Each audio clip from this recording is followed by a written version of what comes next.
లేదు అత్తమ్మ గారు, కొంచెం పులుపు దిగాలి, దిగితే Your mom and Nanama are fighting. వేసవి కాలంలో ఒక రకంగా గ్రీటింగ్స్ చెబుతుంది మనకి ఆవకాయ.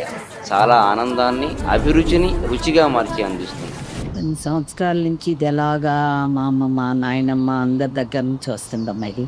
పదార్థాల రుచి వడ్డించే వాళ్ళని బట్టి ఉంటుంది. తినాలి అని వడ్డిస్తే ఒక రకంగా ఉంటాయి, అక్కర్లేదు లేని వడ్డిస్తే వేరొక రకంగా ఉంటాయి.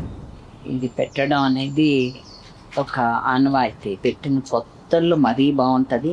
ఆ కొత్త ఆవకాయ తీసి పెద్ద బేసిన్లో కలిపి అన్నం ఇంత నూనె పోసి నూతి చట్టా మీద పిల్లలందరినీ చుట్టూ కూర్చోపెట్టి అమ్మ చేతిలో బేసిని పెట్టుకుని ఆ కొత్త ఊరగాయ ముద్దలు ఒక్కొక్కడి చేతిలో పెట్టినప్పుడు మళ్ళీ తన వరకు వచ్చే లోపల తిన్న ఆవకాయ ముద్ద అన్నపు రుచి నీకు స్వర్గం ఉన్నది అని నువ్వు అనుకుంటే దాని సుఖం కూడా అనుకుంటుందో లేదో నేను చెప్పను.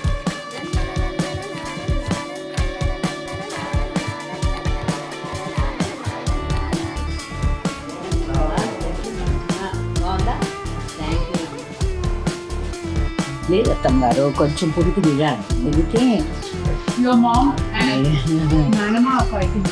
వేసవి కాలంలో ఒక రకంగా గ్రీటింగ్స్ చెబుతుంది మనకి ఆవకాయ. చాలా ఆనందాన్ని, అభిరుచిని రుచిగా మార్చి అందిస్తుంది. కొన్ని సంవత్సరాల నుంచి ఇది ఎలాగా మా అమ్మ మా నాయనమ్మ అందరి దగ్గర నుంచి వస్తుందమ్మా ఇది. పదార్థాల రుచి వడ్డించే వాళ్ళని బట్టి ఉంటుంది. తినాలి అని వడ్డిస్తే ఒక రకంగా ఉంటాయి, అక్కర్లేదు లేని వడ్డిస్తే వేరొక రకంగా ఉంటాయి. ఇది పెట్టడం అనేది ఒక ఆనవాయితీ. పెట్టిన కొత్తల్లో మరీ బాగుంటుంది.